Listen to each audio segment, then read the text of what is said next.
Hello, everyone, and welcome to today's Coffee with Jim podcast. I'm your host, Jim Tanner, and I'm excited to have you here with me today. Today on the podcast, we are going to talk about the 4 phases of building an international business that can provide time freedom and financial freedom at the same time. If it has been your goal to build a wildly successful business from your home, today's podcast is for you. Let's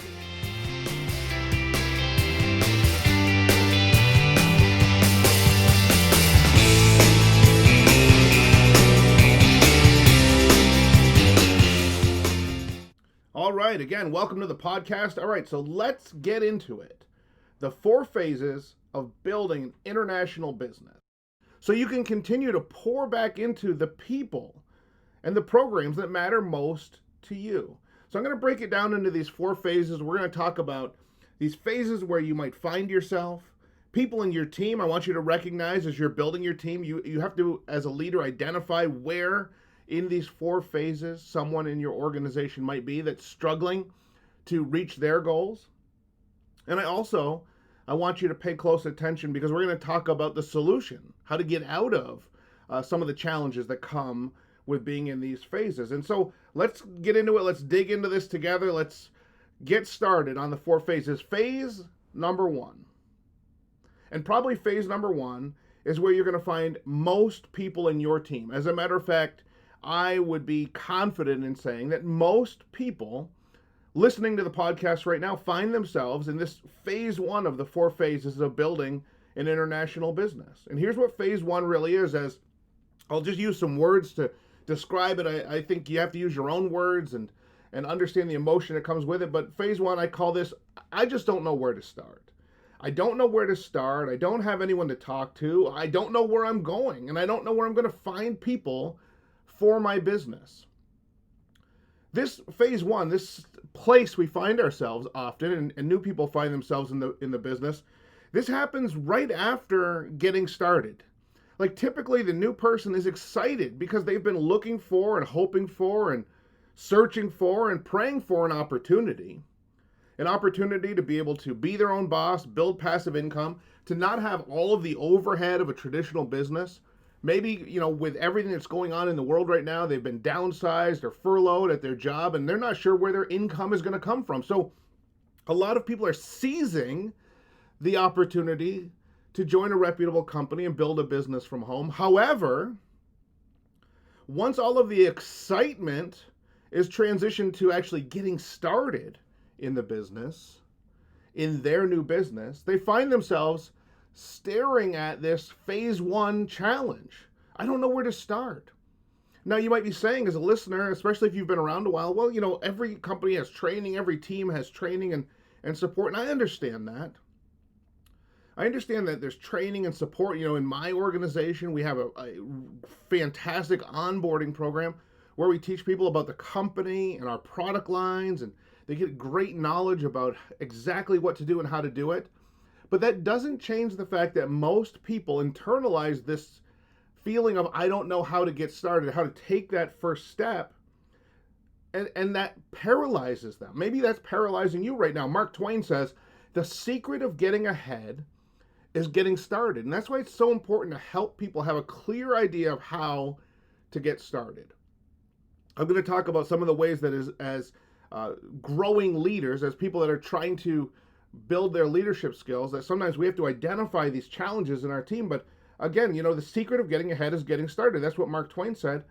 But Plato says the beginning is the most important part of the work. The beginning.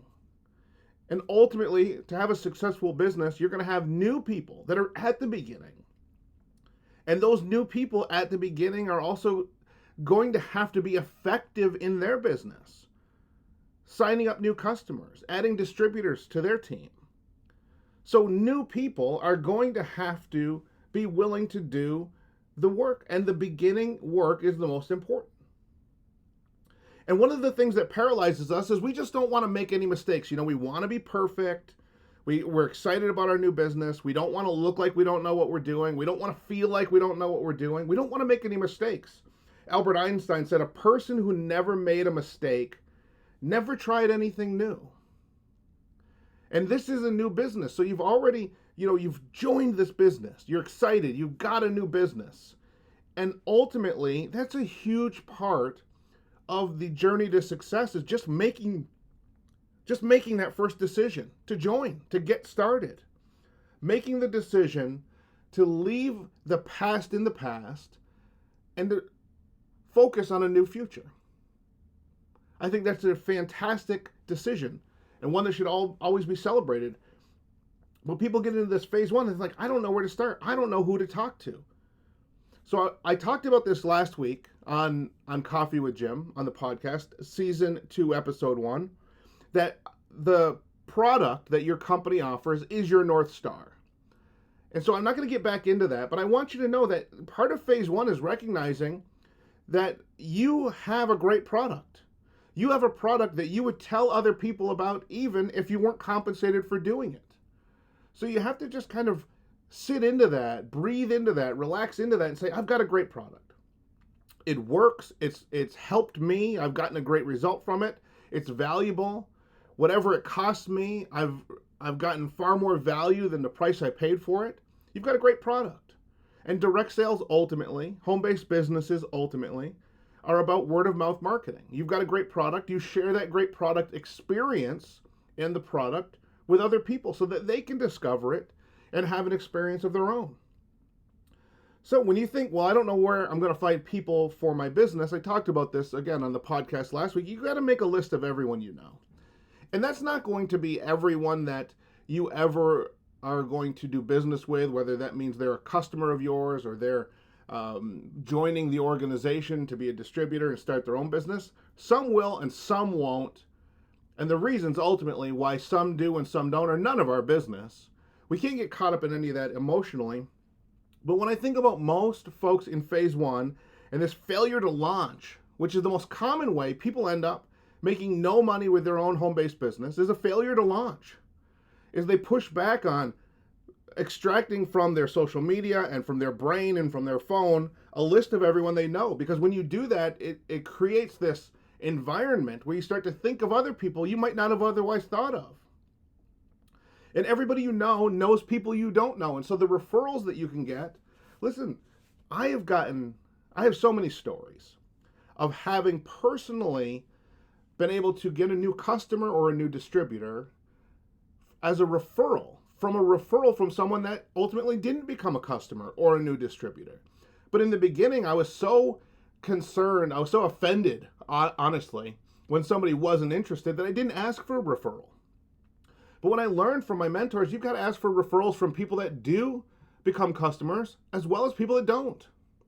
Because those referrals are a gold mine. And so when you work through that referral process, you're going to be introduced to people that you didn't know or that you didn't know well. And some of those people will be your best customers. Some of those people will be your best distributors that will bring on a lot more customers. But this is phase 1. It's like, I don't know where to start. I don't know who to talk to. And when I share phase 2 with you, it's going to contrast this. Because, again, everyone you know knows someone. And then there's all these other techniques, and you can go, there's great trainers that will teach you how to market your business, market your products through social media, Facebook, LinkedIn, Twitter, Instagram. They'll show you how to brand yourself, and there's so many different ways that you can create lead generation.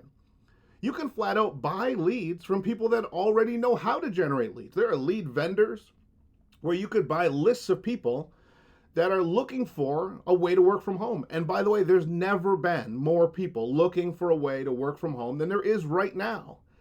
Those lists are available. You could go on the internet and purchase a list from a variety of reputable vendors and have hundreds or thousands of names of people that have shown some interest, that are researching and looking into home businesses. You can do that. And you can acquire the skills of how to have an effective conversation with someone that you don't know and how to break the ice and have that conversation and get them some information. The point is, there are millions of people that will be on your list. When you look at the list of people you personally know, and then the referrals from that list, that's exponential. I mean, if you think about it, just let's say you had a list of 100 people. You've lived your whole life, and the best you could do is get together a list of 100 people. And only 10 of those people will give you referrals to 10 other people. That 10 gives you another 10. That's another 100. You've doubled the size of your list just from 10% of your list. Isn't it powerful when you think of just that one component? Because a lot of folks, when they start their business, they feel like they don't have any financial investment ability, right? They can't buy a list from a vendor. So you can start with people you know, because again, if integrity is at the center of your business, which means that you love the product, that's why you got involved, and you got involved, you want to share the product, you want to share your product experiences. Again, we talked about this last week, so I'm not going to go further into it, but that right there gives you the credibility, the integrity to go and share. And those are people you already know. That's word of mouth marketing. It's the same thing you and I do when we see a great movie, when we know that there's a cool documentary on Netflix, when we know that there's a great restaurant that has friendly service, great food, quality takeout, great delivery, whatever it is, and we tell other people about it. It's the same thing. It's not different. So when you start to analyze the reality of phase one, this idea of that I don't know who to start with, I don't have a list, I don't know how to make a list, you will never run out of people. If you love your product, and love sharing your stories of how you've used your product, you will attract people to you. Like a magnet, you'll pull them towards you. And that will take you into phase two, between your own list, referrals from your own list, all of the different methodologies that you have on social media and lead vendors and all these different ways that you could flood people into your consciousness, into your world, so that you can share your products and opportunity with them. That will take you into phase two. And I see so many people that I'm working with, and they're in phase one. And it's easy to see if they're in phase one because we're excited about the business. They joined the business, they're pumped, and then they just fail to launch. They're not sure what to do first. They want to be perfect, so they don't move because there's no way to be perfect in the beginning. There's no way to ever be perfect. But we're frozen in these concepts in phase one, and then we finally break through all of that. We start to make our list. We start to expand our list through referrals. We start to maybe purchase lists of people. And we start to expose those individuals to our products and our business. And that gets us into phase two. There's this explosion that happens. And this explosion is followed by panic from the person that's in phase two. They say, okay, I figured out how to have people to talk to, but now I literally don't know how I'm going to get back to them all. And that really comes down to not being organized or not having effective time management, which is okay. That's not a judgment. Most of us are starting a business, right now especially, and perhaps your kids are remote learning. They're home. And so they need your assistance. Maybe you have a spouse at home that's working from home as well. It can be, homes were built to be the place you came after work. And all of a sudden our homes are like these office buildings. It's a school, it's an office, it's a kitchen, it's where we live, it's where we work. And I understand the challenges of that because I've been working from home for years and years. But I also understand that you have to just take a breath, breathe, understand that it's not enough to be busy. Henry David Thoreau says it's not enough to be busy because so are the ants. The question is, what are we busy about? And I often counsel people, find an hour that you can commit on a daily basis. That's 7 hours a week. That's your private, quiet time to build your business. That's the time when you're going to get back to people. So you can bring order to the chaos. You can bring order to the chaos around us. Emerson says, Ralph Waldo Emerson says, this time, like all times, is a very good one, if we but know what to do with it. And I think about that in this time of COVID. This could be a good time for us. There's a lot of challenges. There's a lot of fear. There's a lot going on. There's a lot of instability, but there's also positivity. Because for many people, they're starting the business that they should have started years ago. But the reality, it just didn't reveal itself how powerful it would be. And now it's happening. So you can cut through the chaos. You can gain time management. You can read books and learn about time management. You can learn to honor an hour of time every day. Maybe you have 2, and that's great, but give your business uninterrupted hour every day. That's the time that you can return calls and text to people. That's the time that you can be available to this flood of new people that are interested in learning more about your product and your opportunity. And I just think about the power of that. So, yes, we have to get organized. But the upside of being organized is so great. And I always remind people that I'm working with in phase 2, when they're panicking, they're saying, I don't know how I'm going to get back to all these people. And now they have people with questions, and they feel like they're not capable of answering those questions. And I have to remind those people. And when I was in phase 2, I had to remind myself. It wasn't that long ago. You had no one to talk to. You were convinced that there was no one out there to talk to, that your list was small or invisible, that nobody was interested and you didn't know where to start. And let's celebrate the graduation from not thinking there would be anyone that would be potential customers, that there wouldn't be anyone as potential business builders alongside of you, that there was no one that was going to be joining.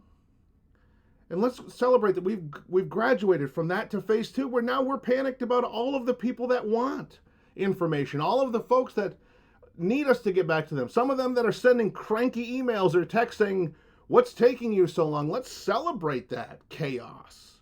Let's celebrate that moment, because it's fun to have more people to talk to than we have time to get back to. It's fun to have a business where the customers are coming at us so fast that we're not sure how we're going to be able to serve them. It is fun, and it's a lot more fun than having no one to talk to. So let's just acknowledge that and celebrate it. And let's talk about, as we get through that, as you graduate from phase 2 to phase 3, and we'll talk about phase 3 here in a second, as you graduate, understand that you're growing. You're graduating and you're growing. You're learning more about yourself and your business, and you're growing. You're learning more about how to interact with different personalities of all of these people, and you're growing. And you're building a business, and that business is growing. And from that influx of interested people, that creates that tension, that feeling that I don't know how I'm going to get back to all of these people. The next thing that comes from that, ladies and gentlemen, is phase 3. And in phase 3, the results of phase 2 are starting to show signs of life. New customers, new members of the team. And specifically in phase 3, this is really where having a team starts to unearth some emotion and some feelings that have to be addressed. This is where the early stages of leadership start to show signs of stress and tension in your business.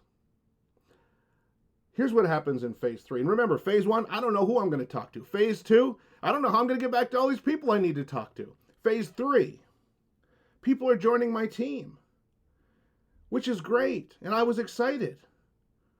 But no one is doing anything. And you start to think, I've got this big team. This is what someone will say to me that I'm working with that's in phase 3. They'll say, Jim, I've got this big team, but no one's doing anything. And I'll say to them, well, tell me what is a big team. And they'll say, well, I have 5 people now. And the first thing I have to help them understand is that's not a big team. And also to acknowledge that 5 is a much bigger team than 0. I remember having a team of 0 people. Having a team of 3 or 4 or 5 or 10 people felt like a big team compared to 0. But what I learned and what I teach and what I'm helping you with today is to understand that that's not a lot of people. And a lot of folks join the business, but they don't launch right away. Now, sometimes it's because they're paralyzed. They're in phase 1. But sometimes they're just making space in their life. Some people are just joiners. They're joining because they want to position themselves for a different time in the future when they're more ready to take action. Now, for some people that's true, and for some people that's what they tell themselves is true. But whatever it is, not everyone that joins your team is going to take action immediately. Not everyone is, but a lot of people that should are in phase 1. And so that's the power of going through this growth yourself. See, we all want it to be easier. But I learned from Jim Rohn, he said, don't wish that it were easier. Just wish that you were better. And as you grow and graduate through these phases, you are becoming better as a leader and more able to help people. So when you look at your team as it's growing, and you say to yourself in phase 3, in the beginning of phase 3, as the leader, you say, wow, I have this team. I thought I'd be rich by now. I've got 5 people on my team. Why isn't this working? Henry Ford says, don't find fault, find a remedy. I remember being in this position and looking around at my team, and it was growing. As a matter of fact, here's a quick story.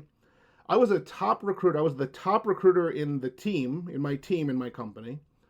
And people were starting to know my name because I had figured out phase 1, then phase 2, right? I had gotten so many people contacting me back, getting back to me. I started to work through so many larger numbers of people that just by default, I was getting more recruits. I was getting more recruits than anybody else because I was exposing more people to the business than anyone else. But I wasn't yet a leader.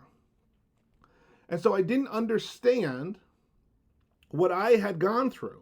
I didn't have the ability of reflection to say, I went through this phase where I didn't know what to do to get started. And then I had to graduate through that. I didn't understand that yet. The person in the picture can't really see the picture because they're inside the frame, right? I mean, I was inside of the frame. I couldn't see the picture. But then I started to realize I had to look at what was going on in my business. What was I doing right? And so I had to look so I could find the leadership in me to lead new people, to get them into production, to get them to have their own success, because their success was my success. To do that, I had to look at myself and say, what was I doing right? What am I doing right for me that they're not doing? And Stephen Covey says, what you do has far greater impact than what you say. So it wasn't enough for me to just tell them what to do. I had to show them what to do. And I looked at what I was doing right, and the number one thing I was doing right, I'm going to finish this story here in a second about being the top recruiter. I was a top recruiter. People were starting to know my name, but my team wasn't doing anything. So all of the production was coming from me, but I had this growing team of people, and they were doing about 0 of the production. And so I had to say, what was wrong with that? Because people were saying, wow, this guy, he's the top recruiter. He must be making all the big money, but I wasn't. And I was frustrated. I was in phase 3. And I had to look at my business, and here's what I saw. I saw, for example, we as a team had a conference call. In these days, it's a webinar, it's a video conference. But back then it was a conference call because that was the technology. We had that call every week, and I was on that call every week, and I was excited for it. I looked forward to it. I had it calendared in. It was my hour of inspiration. It was a power hour for me every week. I got my battery filled up. I got charged up with new energy. Because in that meeting, they talked about and trained on the power and potential of our business. They profiled people who've already had the success that I was trying to have. And they talked about best practices. And they shined the light on what works. And they helped me to continue to develop and grow personally. They recommended books and audios and other things that I could pour into myself so that I could be a better version of me. So that I could grow my ability to lead and influence other people. And I wanted all of that. And I felt so filled up at the end of those calls. Back then, they were on the East Coast here. They started at 10 o'clock p.m. Eastern. Got over at about 11 o'clock p.m. Eastern. And it would create insomnia for me. I would lay awake all night off of the energy of that call, just thinking about the potential of my business.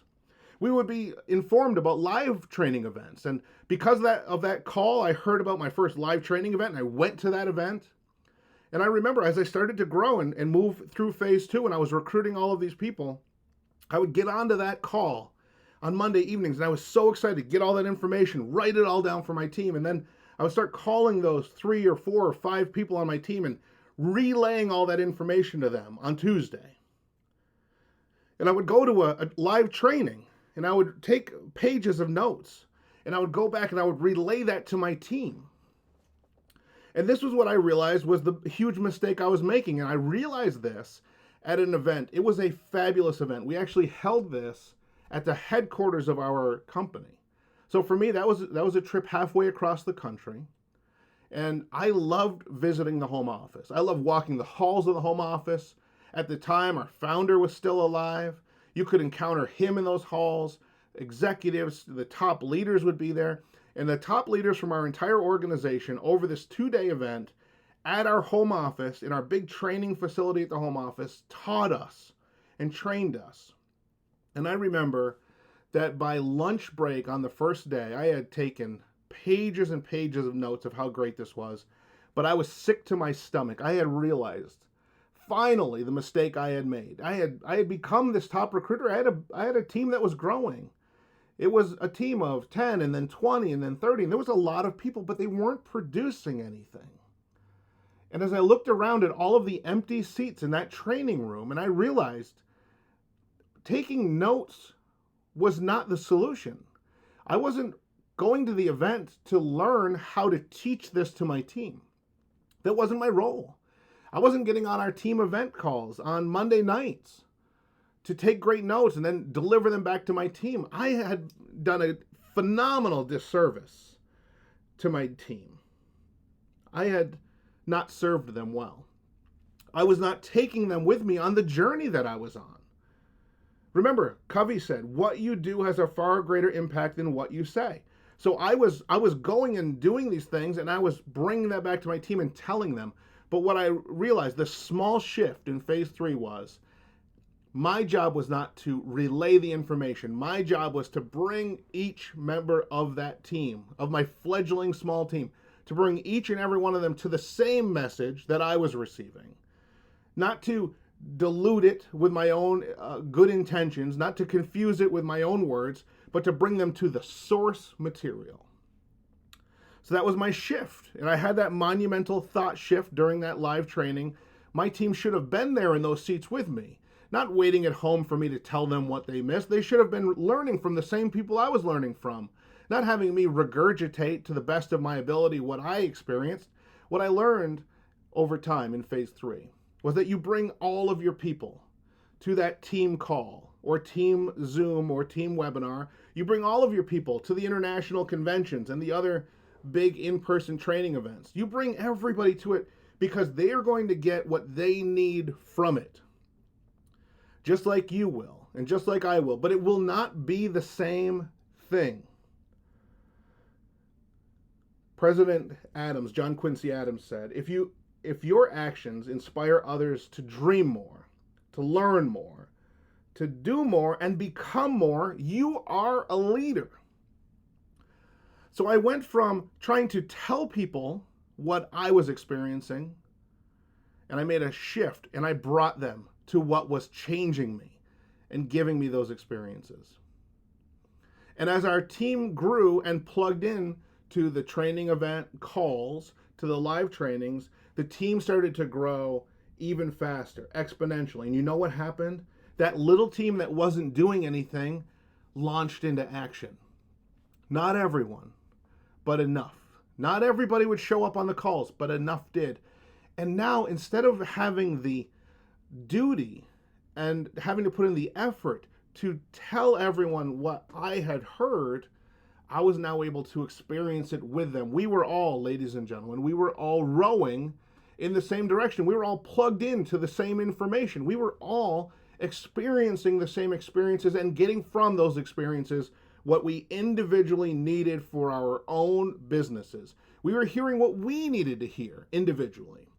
We were hearing what we needed to hear, seeing what we needed to see, and being inspired by what we needed to be inspired by individually. And then as a collective unit, we became so much more productive. And that took my business into what I have today, which is phase 4. And for those that will do it, if they will get beyond that failure to launch in phase 1, if they will get beyond being weighed down by this feelings of inadequacy or chaos that come from having a growing business in phase 2, if they will let go of that fault that they find that their little team isn't doing anything, if they'll let go of that feeling that, well, maybe this doesn't work because they're not as serious about it as I am, that we say to ourselves in phase 3, those dangerous words we tell ourselves, then you get to phase 4. And the truth, ladies and gentlemen, the tragic truth, is that most people never make it to phase 4. That most people will let themselves slip away. They don't mean to. They don't even know often that they're doing it. Some with angry frustration will throw down their business that they were so excited about and say, well, this just does not work. Others will point the finger directly at themselves, and they will victimize themselves with the blame. They'll say, other people are having success, but I can't do it. I guess I'm just not cut out for this. And whatever they say or whatever they do or however they conclude it to be true, the truth that they arrive at steals from them the business that they intended to build, which happens in phase 4. And the reason it's phase 4 and not phase 1 is because you have to grow to this. Otherwise, you don't learn how to lead. Seth Godin says everybody has their own Mount Everest they were put on this earth to climb. And often we just want it to be easier. We just want it to be simpler. We don't want there to be adversity. We don't want there to be challenges. And yet, when we looked at this business in the first place and we saw that it was a real business, that there would be adversity and some challenges, when we were told that by people when we were getting recruited, we saw that as the credibility of it. Of course this will be hard. It's supposed to be hard to become financially free. It's supposed to be hard to get total control over your time and to free yourself from a boss. It's supposed to be a challenge if it's real, and yet that reality is the very reason that so many of us push back and don't allow ourselves to have the success that we would otherwise be able to realize. Again, everybody has their own Mount Everest. We are all put on this earth to climb ours. But we can't just hope that it works out. We can't just be, we can't be the type of individuals where we just treat life as if we are a ball in the ocean, just getting pushed around by the waves and the wind with no control over where we go. Franklin Roosevelt says it best. He says, to reach a port, we must sail. Sail, not tie at an anchor. Sail, not drift. We have to sail. We have to be active in going for what we want. And you have to have big goals. So what is it to be in phase 4? Well, I call it duplication, right? People are doing what they're supposed to do. And by definition, they're doing it without my intervention. Not because I don't think that they deserve my coaching and my leadership, but because they've been trained. They're in a habit. They have the positive habit of always being on the team calls. They have the positive habit of when it's time for our international convention and the tickets go on sale, they sign up for their tickets on day 1, book their flights that day, arrange their hotels that day. They're not messing around. That's duplication. People are doing what they're supposed to do without my intervention. That means the team is growing exponentially, and it also means I don't even know everyone on my team. I didn't talk with every one of them. I didn't have to counsel every one of them. The other thing that's massively magical about duplication is when you are helping guide people to their own phase, through their own phases, to phase 1 to 2, from 2 to 3, from 3 to 4, they are the very leaders that you've developed in your organization, that they're developing the next generation. So they're working with the people in phase 1 and 2 and 3 and helping them along as well. That's why I say you might not even know everyone in your team because you're growing quickly. And because you don't have to intervene and tell everyone everything to do because you have a system in place and everyone knows what the system is, because you have team calls and everyone knows the expectation is to be on the team calls, because you have these expectations and systems in place, the communication is clear, that's duplication. And that allows you time freedom, the freedom to keep working to grow your business. See, I'm working right now, I'm continuing to grow my business without needing to constantly tend to people. I don't have to babysit people because the people that have already joined the team have joined a system and they're plugged into the system. And everything they need to know they're going to get from my team webinar. So I don't have to remember to tell them everything, and I don't have to bombard them with every detail. I can put them in front of people that have earned massive incomes, that are good people and great leaders, that are effective communicators, and I can put my team in front of those people each and every week. And I can get them live in front of those people. And of course, you know, these days we've been doing a lot of these live events over Zoom and over the internet. But the day will come quickly enough that we'll all be together under one roof again. And that'll be happening all over the world again. Stadiums and arenas will be full again. To think that's not true is naive. It is to not understand the nature of humans and the nature of us all individually and collectively. That will happen again. So build that into your team now in preparation for that time. Keep in mind that this is your business. You get to choose whether to take action or not, whether to grow or not. You get to choose whether to be developed and to be led into leadership yourself or not. You get to decide what it is to succeed or not. But my closing thoughts for all of you is take advantage of the fact that this opportunity exists. You clearly want massive success. That's why you're listening to my podcast. That's why you're plugged into other great information that will help you get there. Well, you're having a coffee with Jim right now. That might be a little bit of the inspiration you need to take the next steps in your business. So while I have you, as I'm closing up, I want to challenge you. In phase 4, you must make bigger goals. Bigger than whatever you started with. Listen, when I started my business, I had a goal to earn some extra income, to start to build passive income. I had a full-time job and a part-time job. My goal was like, let me get my investment back that it cost me to get started. That was my first goal. It was a small goal. It was an important goal to me, but it was a small one. My next goal, which was monumentally important to me, was to replace the income I earned from my full-time job and my part-time job with the income I could earn from my business. I wanted to be my own boss. I wanted to call my own shots. I wanted to be the only one that decided when I got to eat lunch or go to the bathroom, what time I got up in the morning, or when I could earn more money. I wanted to be totally in control of my financial future. And to do that, I needed to make about $400 a week. So that was really my second goal.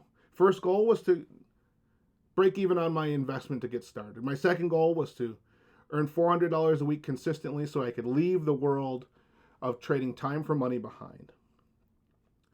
But as I grew through these phases in my business, it was important to have bigger goals.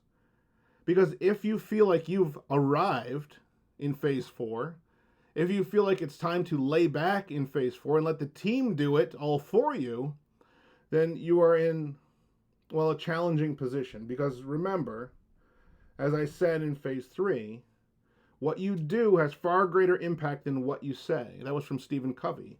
What you do has far greater impact than what you say. So I wanted to make sure that my team continued to see me building my business so that they would be motivated and inspired to build their business. I recognized that if my team saw me laying back because I'd arrived, that it wouldn't be very long before they were all laying back, thinking that they had arrived. I started to set bigger and bigger goals, from $400 a week to $400 a day. That was my first massive shift, to believe that I could make a six-figure income, that I could create that kind of financial freedom for myself. And in my business, to be able to create a passive six-figure income, to be able to create residual incomes in the six-figure range, to be able to become one of our company's millionaire club members. All of that came from setting bigger and bigger goals so that I could stay in phase 4, so that I could continue to lead duplication, but also lead from the front. The speed of the leader, ladies and gentlemen, determines the speed of the pack. And Brian Tracy in Eat That Frog said, goals are the fuel in the furnace of achievement. I knew that if I wanted to help more people in my team to reach their goals, that I would need bigger and bigger and bigger goals, because by the nature of our direct sales model, to reach my goals, I can help you get to your goals. So as I continue to expand my financial goals, my leadership goals, my travel goals, my life goals, my tithing goals, my community goals, I can look for the method of accomplishing those goals in how many people I can help in my team, how many people I can open the door to start their own business with my team. And I've learned that the more doors you open, the more doors that are opened for you. So for all of us that are starting our businesses, scaling our businesses, maybe even restarting, giving ourselves permission to begin again anew here in the waning days of the year 2020. Just remember that you are enough, but yes, you can do more. Just remember that the potential of your business is massive, but that potential does not have to cast a shadow of fear upon you.